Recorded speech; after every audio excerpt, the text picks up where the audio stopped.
शर्मा जी। राधे राधे। महाराज जी, आत्मा का स्वरूप क्या है? क्या आत्मा स्वतंत्र है ईश्वर का स्वरूप और ईश्वर स्वतंत्र है? हाँ, आत्मा परम स्वतंत्र है। आत्मा एक है, बहुत रूपों में वो भास रही है। जैसे 1 करोड़ घड़े रख दिए जाएं और उसमें सूर्य का प्रतिबिंब पड़े तो सूर्य 1 करोड़ नहीं हो गए, सूर्य एक ही है। घड़ों के हिसाब से वो छोटा बड़ा उसमें भास रहा है। ऐसे ही आत्म तत्व एक है। ये सब घड़े हैं जड़ चैतन्य। एको ब्रह्म द्वितीयो नास्ति। आत्म तत्व एक है।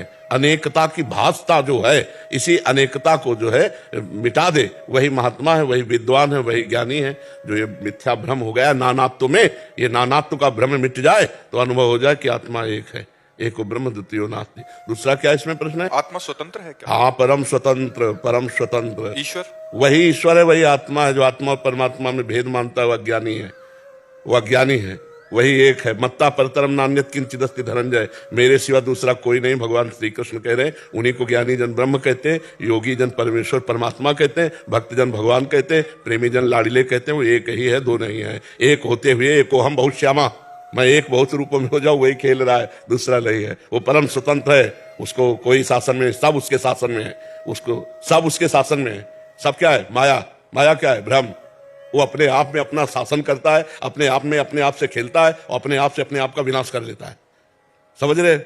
बहुत विचित्र खेल है। इसको जो जान गया, कोई आश्चर्य इसमें सुनता है, कोई आश्चर्य में देखता है, कोई आश्चर्य में अनुभव करता है। अनुभव कर लिया तो मुक्त हो गया, अनुभव नहीं किया तो खूब ज्ञान बोल लो और खूब ज्ञान सुन लो और पचड़े में फंसे रहोगे माया के ही।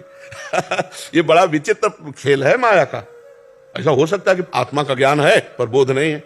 हो सकता है भक्ति का प्रवचन हो रहा है लेकिन भगवान से प्रेम नहीं है। ये आंतरिक बात है। हो सकता है तुम प्रवचन न कर पाते हो लेकिन तुम्हें आत्मबोध हो, तुम्हें आत्म प्रेम हो। ये मतलब ये ऐसी आकर्षक कहानी है कि समझने में भी नहीं आती। भगवान गुरुदेव जिसको अनुभव करा दे वही सब। नायमात्मा प्रवचने न लभ्या न मेधया न बहुना श्रुते न प्रवचन से और न बहुत बुद्धि से और न बहुत सुनने से। इसे गुरुदेव कृपा कर दे तो मोक्ष मूलम, गुरु कृपा, शुद्ध ज्ञान हो जाए। जड़ चेतन की ग्रंथि का जो भ्रम बैठ गया है ये नष्ट हो जाए। महाराज जी, सत्य और असत्य क्या है? शांति का असली स्रोत क्या है? हाँ, पहली बात तो सत्य और असत्य, इसका निर्णय विवेक करता है। ब्रह्म सत्यम और जगत मिथ्या। पूरा टोटल उमा काहू में अनुभव अपना, सत हरिभजन, जगत सब सपना टोटल पहले स्वीकार करे तो आप लगे कहां हो, सत्य में कि मिथ्या में? ईमानदारी से देखो। दुलार मिथ्या का कर रहे हो कि सत्य क्या? कोशिश सत्य की होती है, लेकिन सत्य क्या है वो पता होगा तो उस तरफ जाएंगे हम।